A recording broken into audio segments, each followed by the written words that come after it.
아멘. 성경에 여러 가지 하나님에 대한 이미지가 등장을 합니다. 대표적인 이미지가 목자의 이미지이겠죠. 예수님도 자신을 선한 목자다 이렇게 말씀하셨는데요. 아브라함 때부터 이어져 온 유목민의 생활이 이스라엘 백성에게 목자의 이미지를 거부감 없이 받아들이게 한 것으로 그렇게 보입니다. 우리가 잘 아는 시편 23편에 보면 다윗이 하나님을 목자다 고백하죠. 여호와는 나의 목자시니 내게 부족함이 없으리로다 그렇게 고백합니다. 정말 위대한 고백이죠. 다윗의 생애를 살펴보면 왜 부족한 순간이 없었겠습니까? 하지만 그는 하나님을 부족함 없이 자신의 인생길을 인도하신 목자다 그렇게 고백하고 있습니다. 그리고 다윗은 목자 되신 하나님께서 자신을 이끄시고 인도하시고 돌보셨는데 특별히 지팡이와 막대기로 이끄셨다 고백하죠. 우리 그 시편 23편 4절 그 말씀 한번 읽어봅시다. 시작. 내가 사망의 음침한 골짜기로 다닐지라도 해를 두려워하지 않을 것은 주께서 나와 함께 하심이라. 주의 지팡이와 막대기가 나를 안위하시나이다. 아멘.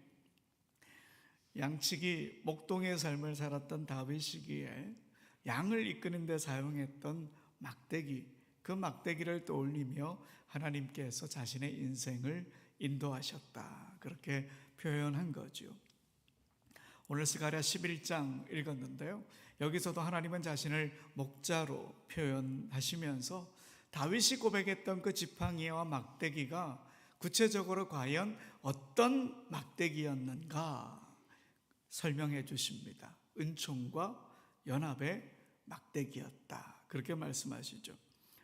오늘 선지자 스가랴는 하나님의 명령을 받고요 상징적인 행동을 합니다. 하나님께서 너는 잡혀 죽을 양떼를 먹이라. 우리가 읽지 않았는데 4절에 그렇게 말씀하셨기 때문에 양떼를 먹입니다. 7절에 보면 스가랴가 양떼를 먹이는데 한 손에는 은총이라고 하는 막대기, 또 한 손에는 연합이라고 하는 막대기로 양떼를 이끌고 있습니다. 우리 7절의 말씀을 함께 읽어보겠습니다. 내가 잡혀 죽을 양떼를 먹이니 참으로 가련한 양들이라.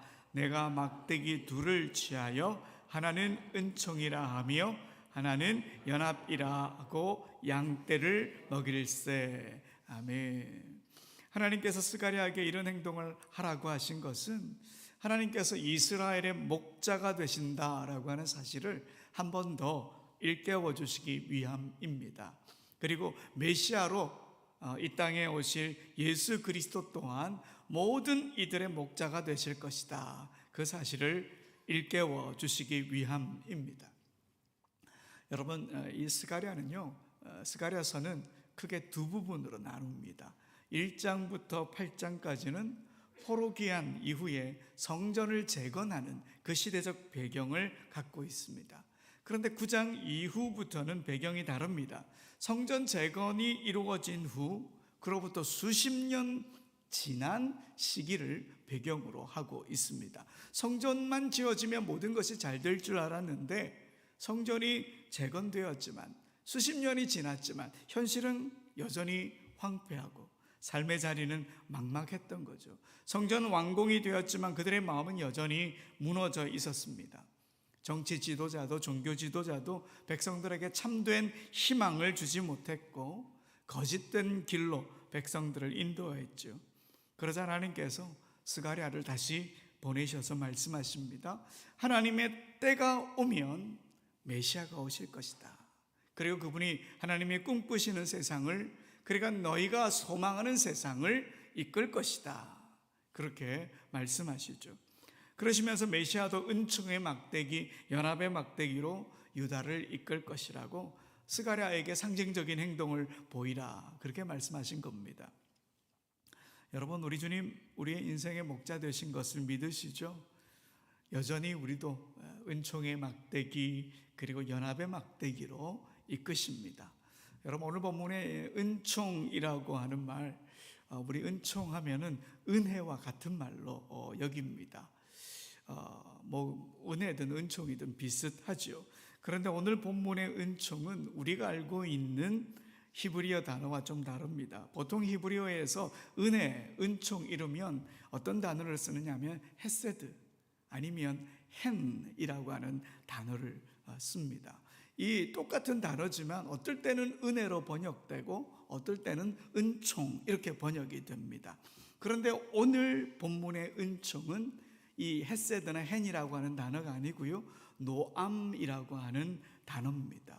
이 단어는 성경에 그리 많이 등장을 하진 않지만 중요한 단어입니다. 여러분, 시편 27편 4절 하반절에 보면 내가 내 평생에 여호와의 집에 살면서 여호와의 아름다움을 바라보며 할 때 이 아름다움이 오늘 은총으로 번역되어 있습니다. 잠언 3장 17절에 보니까 그 길은 즐거운 길이요 할 때 이 즐겁다라고 하는 게 오늘 은총으로 번역된 단어입니다. 그리고 잠언 16장 24절 상반절에 보니까 선한 말 할 때 이게 선하다라고 하는 이 단어가 오늘 은총이라고 하는 단어로 번역되어 있는 거죠. 이런 용법을 보게 되면 오늘 본문의 은총이라고 번역되어 있는 이 노아움이라고 하는 단어는 어떤 의미를 가지고 있느냐? 아름다움, 즐거움, 선함, 이런 의미로 사용되는 단어다라고 하는 것을 알게 되죠. 그러니까 노암, 이 은총이라고 하는 오늘 본문의 이 말은 하나님이 임재하실 때, 하나님이 이끄실 때 우리가 누리게 되는 복된 기쁨을 뜻합니다. 그리고 하나님께서 우리를 이끄시는데 그 길은 항상 선하다, 이런 의미를 갖고 있는 단어입니다. 여러분, 하나님은 우리 인생을 아름답게 그리고 즐겁고 유쾌하게 만드시는 분이십니다. 그리고 가장 선한 길로 인도하시는 분이십니다. 그런데 실상은 우리의 길이 그리 아름답지도 유쾌하지도 않을 때가 많지요. 어려움을 마주할 때가 더 많은 것 같습니다. 하지만 하나님은 합력하여 선을 이루시는 분이지 않습니까? 그래서 결국에는 우리를 가장 선한 길로 이끄시는 것이죠.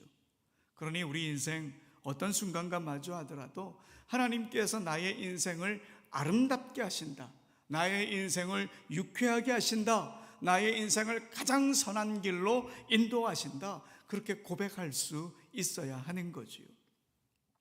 13세기에 활동했던 잘랄루딘 루미라고 하는 시인이 있는데요, 여인숙이라고 하는 시를 지었습니다. 기독교인이 아닌데도 하나님이 이끄시는 인생길을 믿고 나아가는 우리 신앙인의 모습이 이 시에 잘 그려져 있습니다. 제가 한번 읽어보겠습니다. 여인숙. 인생은 여인숙. 날마다 새 손님을 맞는다. 기쁨, 낙심, 무료함, 찰나에 있다가 사라지는 깨달음들이 예약도 않고 찾아온다. 그들 모두를 환영하고 잘 대접해라. 그들이 비록 내 집을 거칠게 휩쓸어 방 안에 아무것도 남겨두지 않는 슬픔의 물이라 해도 조용히 정중하게 그들 각자를 손님으로 모셔라. 그가 너를 말끔히 닦아 새 빛을 받아들이게 할 것이다. 어두운 생각, 수치와 악의가 찾아오거든 문간에서 웃으며 맞아들여라. 누가 오든지 고맙게 여겨라.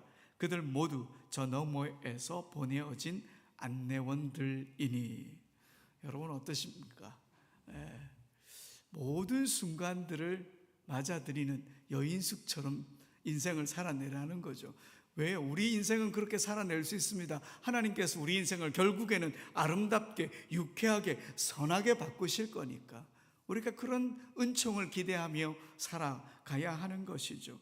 우리 하나님 은총의 막대기로 우리를 인도하십니다. 정말 힘겨운 시간도 찾아오고 어두운 순간과 마주하겠지만 결국엔 우리 인생을 어떻게 해요? 아름답게, 즐겁게, 그리고 선하게 인도하십니다. 그러니 신앙인은 어떤 상황에 놓이든 하나님의 은총의 막대기를 믿고 나아가야 하는 거지요.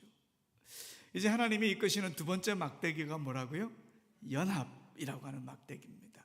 여러분, 여기서 연합이라고 하는 말은 히브리어로 호벨림이라고 하는 단어인데요, 묶다, 연결하다 이런 뜻의 동사에서 나온 말입니다. 이 문자 그대로 해석하면요, 끈으로 묶인 자들 이런 뜻입니다. 결속된 자들 이런 뜻이에요. 그러니까 하나님께서 우리 인생을 이끄실 때에 하나님께서 사랑의 줄로 우리를 묶으셔서 하나님과 하나 되게 해서 이끄시고, 또 우리를 서로가 의지하면서 하나 되어서 인생을 살아가도록 이끄신다, 이런 의미인 것이죠. 여러분, 호세아 11장 4절 상반절에 보면 내가 사람의 줄 곧 사랑의 줄로 그들을 이끌었고, 이런 구절이 나옵니다. 여기서 여러분, 줄이라고 한 말이 2번 나오죠. 이 줄이 오늘 본문에 있는 연합과 같은 어원의 단어입니다. 하나님께서 사랑의 줄로 묶어서 우리를 이끄신다, 우리를 혼자 내버려 두지 않으신다, 이 말이죠. 하나님이 우리와 함께하는 것도 연합이지만 또 사람과 함께하는 것도 하나님의 연합의 막대기입니다. 우리 하나님 보십시오. 하나님은 아담에게 하와를 보내주셨어요. 다윗에게 요나단을 보내주신 것처럼 가족을 통해, 친구를 통해, 공동체를 통해 하나 되어서 이 세상을 살아가게 하셨습니다. 서로에게 힘이 되라고, 그렇게 하나님 나라를 가꾸어 가라고 지금 우리 옆에 앉아있는 이들을 보내주신 거지요. 하나님의 연합의 막대기를 늘 기억하며 하나님과 하나 되고 우리 서로가 하나 되는 그런 멋진 인생을 살아가게 되길 소망합니다. 하나님께서 은총의 막대기로, 연합의 막대기로 늘 우리를 이끄시니까 그 이끄심을 믿고 나아가야 되는 것이죠.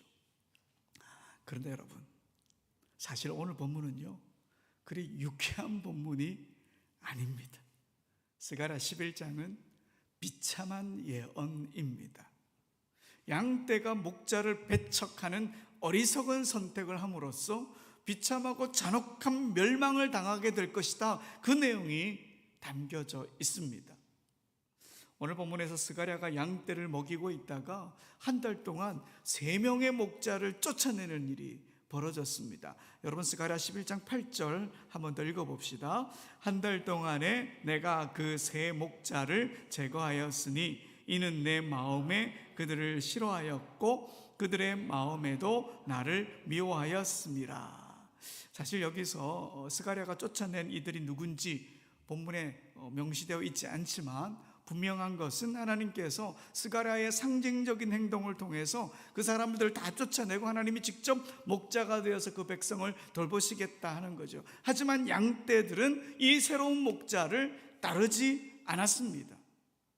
그를 미워했고 목자는 결국 그들을 더 이상 먹이지 않겠다, 그렇게 결심을 하고 결국 하나님께서 그 은총의 막대기를 꺾으시고 이어서 연합의 막대기까지 꺾으십니다. 여러분, 10절에 보면은 은총이라는 막대기를 취하여 꺾었다. 14절에 보면 내가 또 연합이라고 하는 둘째 막대기를 꺾었다, 이렇게 말씀하십니다. 이렇게 오늘 본문은 하나님께서 사랑으로 인도하시지만 백성이 그 사랑을 거부할 때 어떤 일이 일어나는지를 보여주는 본문입니다. 예수님 당시 예수님을 배척했던 종교 지도자들 떠오르지 않습니까? 여러분, 하나님의 사랑을 거부하고 하나님의 돌보심을 무시하는 일 없어야 합니다. 얼마나 어리석은 일입니까? 하지만 여러분, 하나님께서 은총의 막대기를 꺾으셨다. 하나님이 우리를 미워하셔서 꺾으셨을까? 하나님의 속마음은 그렇지 않습니다. 은총의 소중함을 깨닫게 하시는 징계의 표현입니다. 하나님께서 은총과 연합의 막대기를 완전히 다 꺾어버리셨다면 메시아이신 예수님께서 이 땅에 오실 수도 없었겠지요. 여러분, 우리가 너무 익숙해져서 당연하게 여기는 그 자리가 사실은 은총의 자리이지 않습니까? 예배가 은총이고 말씀이 은총이고 교회 공동체가 그리고 함께 기도할 수 있는 이 시간이 은총입니다. 우리 인생 모든 순간이 다 은총인 것이죠. 그래서 그 인생을 모든 순간을 하나님께서 아름답게 유쾌하게 선하게 이끄시니까요. 또한 인생에 마주한 어려운 길 다 선한 길로 인도하시는 주님의 막대기입니다. 하나님께서 삼약하의 선을 이루시니까요. 그러니까 이런 은총의 막대기를 우리가 붙들며 살아야 합니다. 그런데 여러분, 참 재미난 현상을 발견합니다. 은총이 사라질 때 관계도 깨어지더라 라고 하는 거죠. 은총이 끊어지면요, 연합이 깨져요. 하나님과의 관계가 무너지면 사람과의 관계도 무너져요. 지금 우리의 모습은 어떤지 모르겠습니다. 은총을 잃은 교회는 연합을 잃게 됩니다. 감사가 사라진 가정은 다툼이 일어날 수밖에요. 기도가 식은 공동체에는 서로에 대한 비난이 많아집니다. 하나님과의 관계가 중심을 잃으면 말이 많아지고 판단이 많아지고 마음이 멀어집니다. 그게 바로 은총의 막대기, 연합의 막대기가 부러진 상태입니다. 우리 예수님 이런 분열과 파괴의 현실 속에서 다시 연합의 막대기를 세우시기 위해 이 땅에 오셨습니다. 예수님께서 십자가를 지시기 전에 교회와 제자들을 위해 기도하시면서 그렇게 기도하셨죠. 아버지, 저희가 하나 되게 해주십시오. 아버지와 내가 하나 되듯이 저들도 하나가 되게 해주십시오. 그렇게 연합의 막대기를 부수는 일이 없도록 해달라고 기도하신 것이죠. 그리고 예수님은 십자가에서 연합의 막대기를 다시 세우셨습니다. 십자가에서 원수된 것들 다 허무시고 하나님과 우리를 화목하게 다시 연합하게 해주셨습니다. 그리고 예수님은 하늘로 올라가셨지만 성령을 보내주셔서 교회를 하나 되게 해주셨습니다. 사도 바울은 이런 성령에 대해서 에베소서 4장 3절에 가면 평안에 매는 줄로 성령이 하나 되게 하신 것을 힘써 지키라 이렇게 고면하지 않았습니까? 그러니 십자가로 하나님과 우리를 화목하게 하셨고 성령으로 교회를 하나 되게 하신 것이죠. 여러분, 지금도 하나님은 은총의 막대기와 연합의 막대기로 우리를 이끄십니다. 우리가 하나님을 신뢰하며 우리 그 막대기를 꼭 붙잡아야 합니다.